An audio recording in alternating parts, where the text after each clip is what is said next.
करे के पहले माई बाप के तनिको याद ना आइल। उ तो हमारे को बुढ़िया बिया कि ओकरा जिद के चलते आवे के पड़ाला, ना तो हम तो मरते दमले तो सूर तक ना देखते। पता ना खानदान के नाम डूबल कि अब तो ई डेरा पे पहुँच के बहुरिया के देखला के बाद पता चल।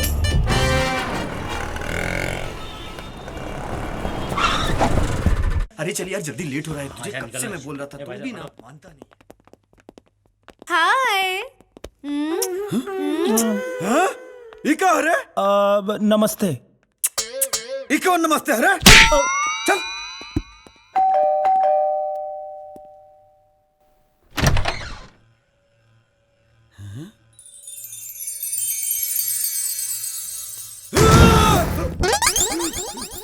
अरे चियाद कहाँ बानी?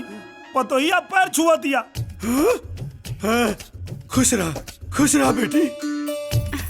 चंपा निरहुआ हिंदुस्तानी, निरहुआ हिंदुस्तानी, निरहुआ हिंदुस्तानी, निरहुआ हिंदुस्तानी। मंदिर वाह। अरे बाबूजी बार बार चिहुकत कहाँ बानी? अरे पतोहिया पैर धोवतिया। ये सब के क्या जरूरत था? हमऊ काले रानी ई सब के कोनो जरूरत नहीं थे। बाकी माने तब ना कहती या बाबूजी पहला बार हमरा घर में आवतारन, उनकर पैर धो के पूरा घर में छिड़कब, कोना कोना में छिड़कब, और छिड़कला से हमरा घर में सुख शांति समृद्धि आई। हाँ जुग जुग जिया बेटी। जैसन कल्पना मन में लेके आई नी ओकरों से भी अच्छा बाड़ू तू। माई, बाबूजी के फोन। हेलो। अरे सुपर से भी ऊपर। अरे तो हमनी के भी ऐसन पतो खोज न पाई जा। जहिया से घरवा में देख तोहर पार गइल, लहकेला जान हमरा आंगना उतार गइल। लाखों में एक पवले बानी हम बहू रानी, लाखों में एक पवले बानी हम बहू रानी।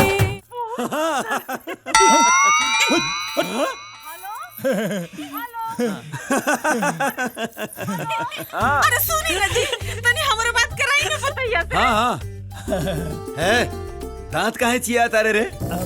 इतना खुश होखे के जरूरत नहीं खे। अरे तो हमारा पूर्वज लोगन के आशीर्वाद बा जो तोरा नियन कुवंश के इतना संस्कारिक पतोह मिल गइल। ले माई से बात कराओ पतोह के। अरे हाँ माई सब ठीक। अब हाँ बात कराओ तनी, बात कराओ तनी। माई के प्रणाम करा। प्रणाम। अरे खुश रहा बचिया, जुग जुग जिया। कैसे बाड़ू है दुल्हन? ठीक बा। ठीक बा। अच्छा सुन, अरे हम तो जेठानी बोला तनी ए छटको। प्रणाम। अरे जुग जुग जिया मोर रानी। भाभी हमरा ननद बोलतानी। खुश रह। हमरा के दे भाभी प्रणाम, हम तो हां देवर बोलतानी।